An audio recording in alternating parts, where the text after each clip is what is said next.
down the rosy pocket full of posy. Ashes, ashes, we all fall down.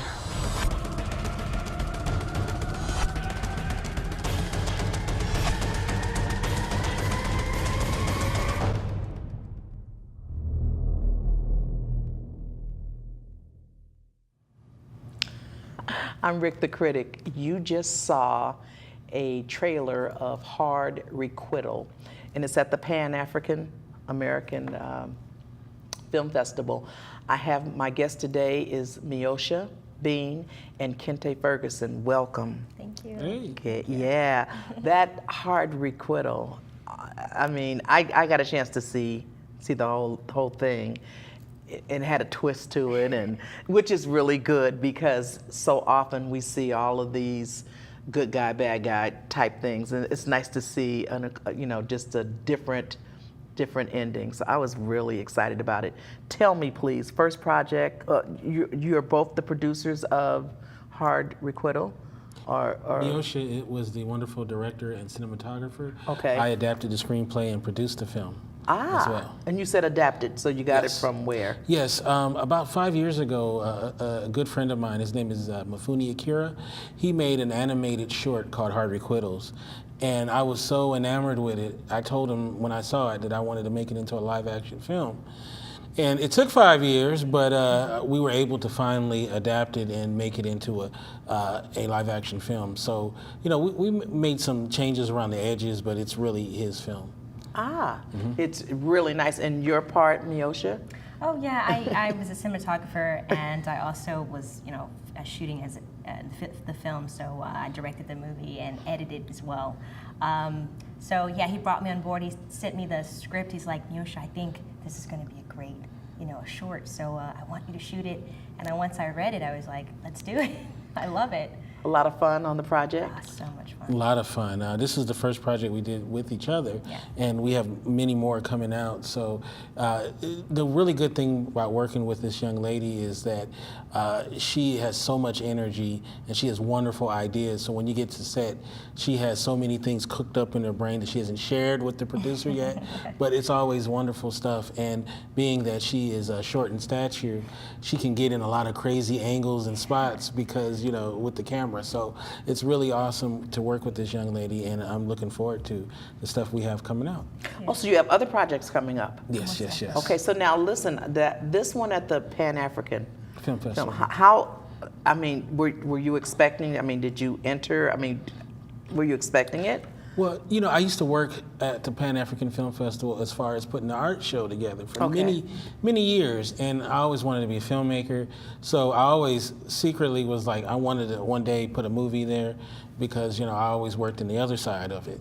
And so when we did this movie and it came out very well, I was like, you know what, we should go ahead and submit it to there because it has such a great history and it means so much, especially to the black filmmakers in the world, basically. It's one of the oldest film festivals in the world, black film festivals, I should say, and definitely one of the most successful.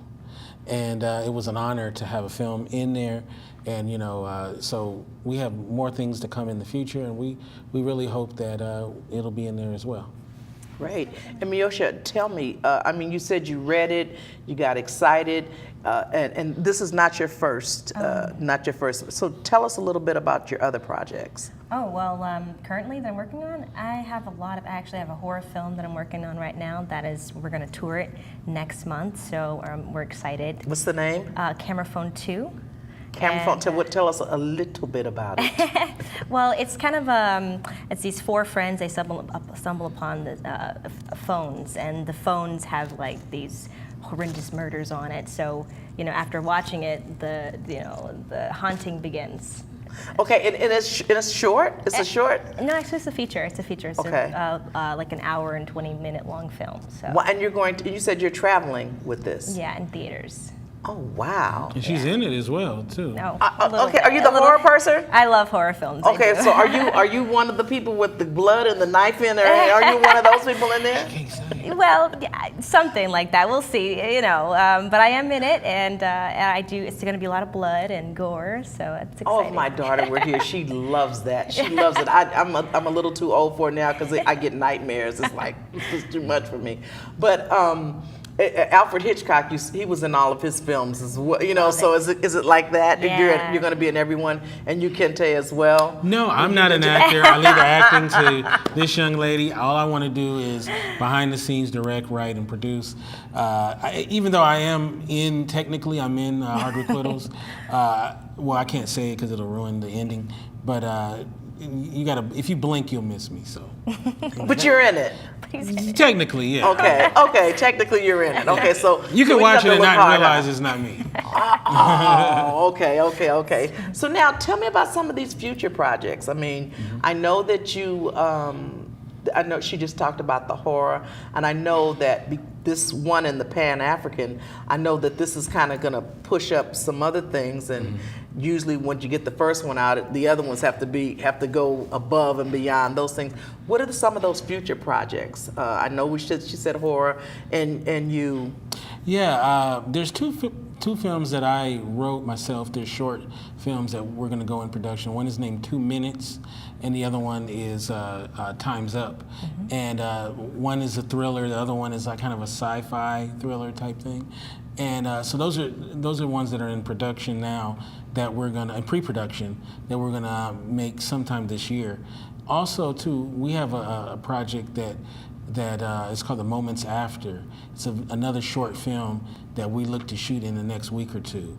And the thing about sometimes with shorts, you don't want to say too much about it because it's a short It's film. short, so right. If one sentence can give away the whole movie, Got it. but that's more of a character piece that we're doing, and so we're real excited about that, as well as we have a documentary that we're working on, and this documentary is the first of many.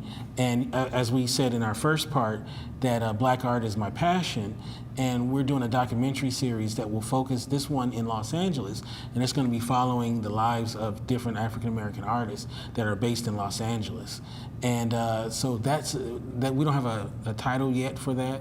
But that's something that we're working on, and we're really excited. It's going to be featured length, and we hope to have that on DVD as well as in the festivals and stuff as well. So that's the thing that I'm very excited. I'm excited about everything, but as you know, black art's my thing. So yeah, I'm really excited about that. Let me ask you something. Where do you see? I mean, I'm a movie person. I love movies. Where do you see movies going? I mean, because I hear you talking about thrillers, or you're talking about sci-fi, and I mean, I've seen some remakes that, in my mind, it's like, I mean, if you've made it once and you do the second thing, it just doesn't come out the same. I looked at something the other day, Point Break, yeah. and my daughter said, "Isn't that the same one with Patrick Swayze?" I think it was one of those before. And I'm noticing now that filmmakers are going back and getting old things and revising them. I mean, do you see that, or are there new, fresh ideas? I mean, where do you see I mean, I'm looking at filmmakers, and a lot of African American filmmakers, yourself, and I know quite a few now, and they're coming up with very new, innovative things, and I'm wondering, do you think that our young people, are they ready for this? Are they ready for the new things that you guys are coming up with, the thrillers and the sci-fi and that? Or do you think they should go back to these older things like Imitation of Life and those kind of older Clark Gable type things? No, no, we should stay away from Imitation of Life and Casablanca. I mean, those are great films, but Right. we shouldn't colorize those movies. But I think that I think one of the reasons why we see a lot of retreads and things coming back. I interviewed a woman named Sophia Stewart, and she very famously was the black woman who wrote the book that was stolen from her that created the Terminator movies and The Matrix. I am familiar. Right. Yeah, And I'm familiar with that. I asked her this specific question, and she said one of the reasons why you see a lot of retreads and reboots and stuff like that is that really good filmmakers, writers, don't send their scripts into Hollywood because they're just getting outright stolen. Yeah. So they rather make them themselves or go to television where you have a better chance of getting on a writing staff and putting your work out that way. Wow. Or even putting it in a book. So the thievery that goes on in the industry is so widespread that you go, you do everything you're supposedly write, you submit your scripts, and they just getting stolen from you. And so that's why you see a lot of really great writers not really taking their original content to Hollywood or trying to get it made themselves. So what they're doing is they're using the comic books has been great for them, redoing TV shows and older stuff because a lot of the real talented people are afraid to send their work into Hollywood. So now you asked the question about are the people ready, the young people. I think so because she's a good example. She's 10 years younger than I, and when I met her, she's a young black woman who does horror. You didn't really see that, and you're starting to see black people tackle genres that, you didn't really see a lot of black people doing. So it's good for us to get out there and tackle some of these genres. We don't have to just do a hood movie, which, no disrespect to any of them because there's been some really good ones. But, just Not a lot. Yeah. Yeah, not a lot. A few. I was looking at one. Like I said, I'm a movie person, and I try to look. I get a lot of black movies just to look at them, and some of them are not up to. I mean, some of them are just downright ridiculous. I mean, I've seen some that are just. Anyway, you know what I'm saying? Right. Not to just. But I've seen some that I can't even believe that they even got on disc. I can't even believe that, you know what I'm saying? Exactly. I mean, really, just that old step and fletching type thing, 2000. Right. You know what I'm saying? That, just dumb stuff, Right. talking just dumb stuff. And so, It's embarrassing. and it is. It's very embarrassing. And like I said, I don't even know how I got on a DVD. It's like, really? They'll give you money to make trash. Yeah. Yeah. that's It's very hard. true. It's hard to get funding from outside sources to do worthwhile content. So we're gonna have to just figure out other ways of getting money, and that's why I like the crowdfunding is good. That's a good option, as well as there are some grants and stuff like that specifically for black people, black females, as well. So we just gotta get real creative. Now, do we have organizations or associations that just focus strictly on African American filmmakers, women, and then just filmmakers? Period. Do we have organizations that will fund or will back? Because you said something key. You said they don't want to take it to Hollywood, and I get it. Very, yeah. Do we have organizations that have the funding to back the thrillers, to back hard requittal? You know what I'm saying? Do we have those organizations, Not really or do you have to go in your pocket? Not really organizations, but there are some studios, some black-owned studios Right, that will help. do it, or you get lucky and your neighborhood drug dealer might give you some money to launder it. I mean, it sounds like I'm joking, but that's how a lot of those movies that you said shouldn't be on disc get made. Yeah. Oh, wow, So- interesting. Yeah, there's- Interesting concept. The drawback and the sad part about it is that it's trash. It's trash. I mean, it's bad enough how they get, but I mean, it would be a lot better if it was something that was decent and something that you can watch instead of just, some trash. Because it actually looks like it was made in somebody's basement. I mean, it really, it's just, there's no content, and they try to put a story to it. It's just, I mean, like I said, I saw one this morning and it was just like, Yeah. really. Go ahead. Oh, I'm actually to speak about the grants for Black women and Black people in general for filmmakers. There's this film that I'm going to be doing this year called 7 Magpies. It's 7 women directors, Black female directors, 7 Black female writers, which is the first horror anthology, and this has been in the making for a while. So they're getting grants and things like that, and reaching out to figure out for funding, because they want to make sure we do it right instead of just picking up a camera and just guerrilla styling the film. So it's a lot of all these women that are part of this project. We're going out and looking for fund, like you said, crowdfunding. That's another avenue. So there's lots of things. Like I Googled and I saw a lot of phenomenal, a lot of things are out there for Black women specifically to, get their, find funding for a film. For filmmaking? Yeah. Really? Yeah, there's a lot of stuff out there. I Really? was surprised. I was like, wow. And Miosha, what do you think? I mean, do you think that they're feeling like I am, just tired of seeing crap? What do you think the reason? Really, what is the reason for? Because we've never seen that. Generally, when you say filmmaking, it's like, you have the Spielbergs, right, and all that, and where the money, people go directly to them. Mm-hmm. So why do you think this change of venue? What do you think has happened that people are coming up and saying, we'll give you money? What has happened?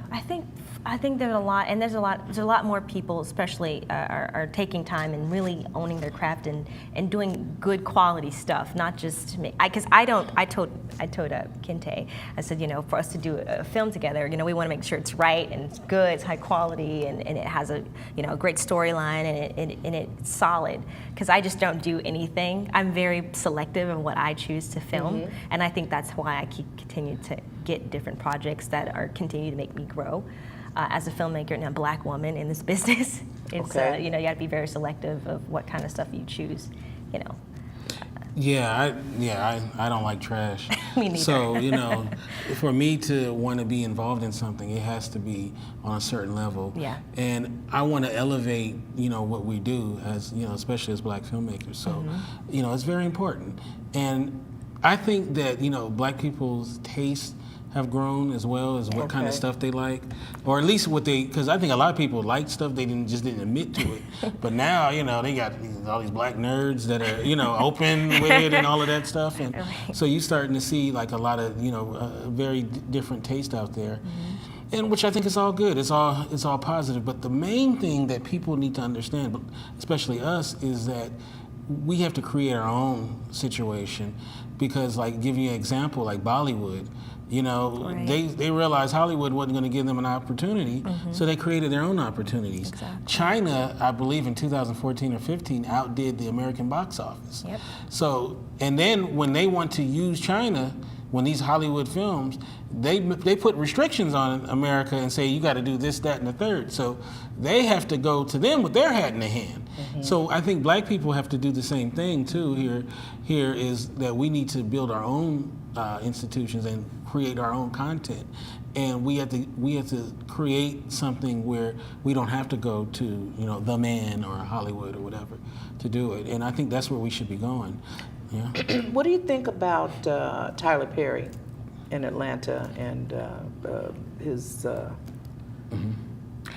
Go ahead. You want to go? Go first. Well, okay. Tyler Perry is on this level, you got to respect the fact that he was able to create that empire that he's created, yeah, and he worked hard and got there. Mm-hmm. Me personally, I am not a fan of his material. I don't like that kind of material that he puts out. And honestly, I hope that it just seems like he's stuck in this mud, of creating those Madea. Like I think he got one coming out, Madea Halloween or some crap. It's like, just kill Madea, please, and and really get to some really good filmmaking. He can do it. I think he has the ability, but then again though, them checks come in, so yeah. People like entertainment. People like to laugh, mm-hmm, and I think that's part of his success. Mm-hmm. This gray-haired woman with this wisdom and this gun, and she's you know what I'm saying? Mm-hmm. I think that in a time where there was things are so depressing, I think for us, I think it was like we wanted to see something to laugh about, and we wanted to be able to laugh. Mm-hmm. And I think that is part of the success. Now, I think that he has other writers, because I can see his stuff and I know that these are different writers. I can tell by the stuff that's coming out. I think he had something like the have and have-nots, and then some other stuff going on, and it's like, whoa, you know what I'm saying? So these are different, different writers. So I think that pretty much his only claim to fame might be the Medea stuff, you know, and everything else is other people.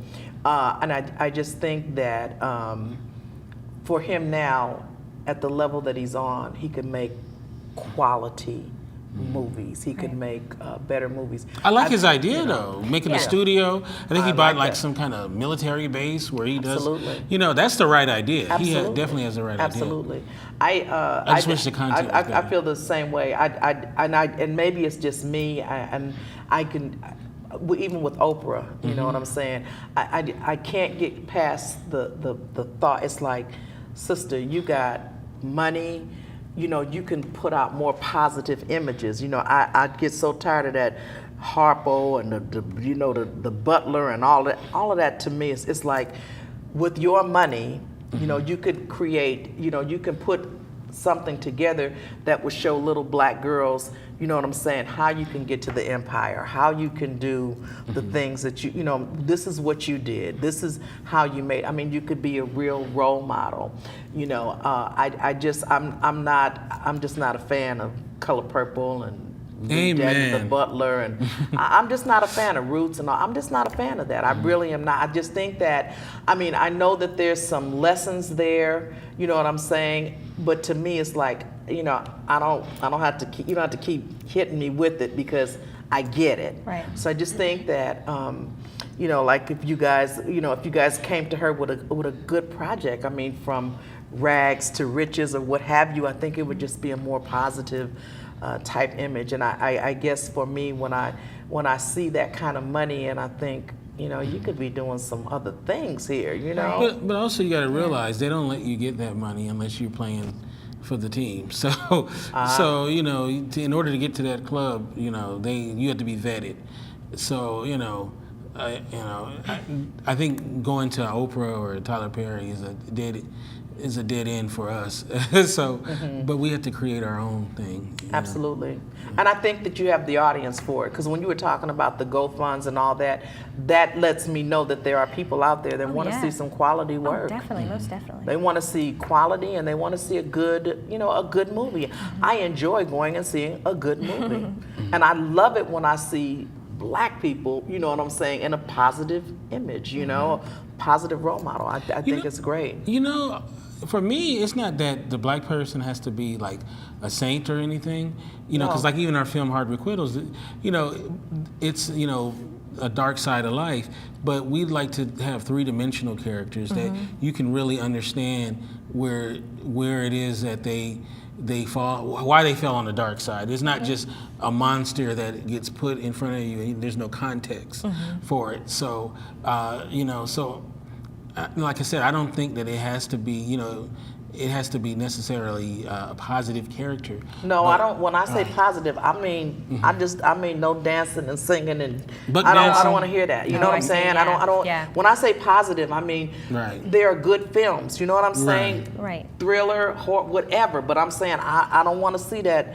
The broom. I don't want to see the head. I don't want to see that. That's what when I say positive. That's. I mean, I don't have to constantly be reminded of slavery. Exactly. I thought it was a real slap in the face for 12 years of slavery to be exactly. That's to how be I felt too. The last one.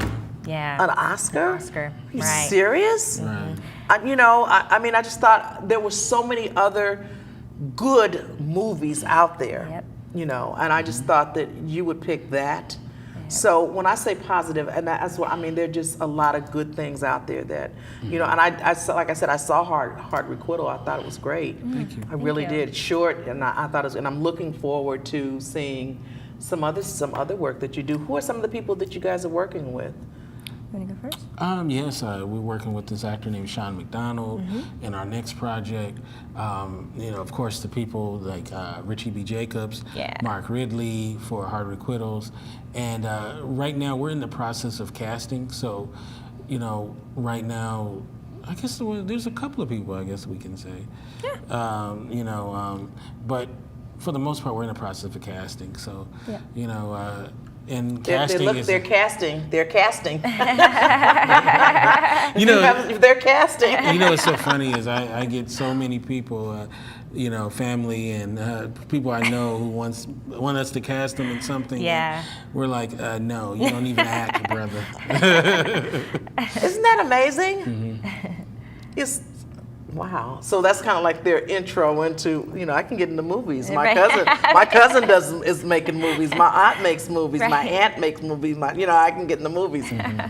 Yeah, that's interesting. Real interesting. And how do you say no? What do you say? I say, sure. Yeah, we'll get But back to yeah, you. I call you. My people will call yours. Right. Happy people call my people. Yeah, and then I give him Mioshi's number. Oh, great. Yeah, that's what happens. I get all the You bounce back up. anonymous phone So calls. you give him your people, he gives you his people. Okay, great. So I'm excited about these projects. I'm excited about the newness. I'm excited about, you know, because like I said, I'm laughing when you say thriller and sci-fi. You know, I'm thinking about, you know, the old thrillers when we see Frankenstein and all that kind of stuff. Because Oh, yeah. I've not seen very many.